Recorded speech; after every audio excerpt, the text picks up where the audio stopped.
Welcome to the Slop Temple. We pray this video helps. You begin by making a smooth, lump-free paste so the cone flows consistently. Mix 50 g henna with 3-4 tablespoon lemon juice, then stir in 1 tsp sugar and 3 drops of essential oil. This improves stain and texture. Once mixed, seal and rest the paste for 6-12 hours at room temperature to release dye.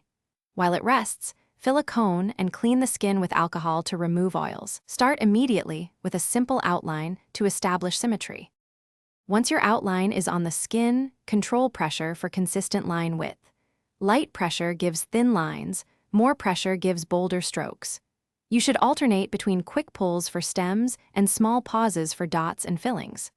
For shading, use tiny stipples or parallel hatch lines instead of thick blobs. This creates graduated color once the paste sets. Make sure initial layers dry 15-25 minutes before you add dense fills or extra motifs, so lines stay crisp and don't smear. You finish by sealing and protecting the design so the dye sets deeply. After the paste has started to dry, dab a 1 lemon sugar solution to tack it without smearing. This keeps the paste attached and increases color. Leave the paste on for 6-8 hours or overnight for the best stain, wrapping with tissue if you need to sleep. Scrape the dried paste off gently.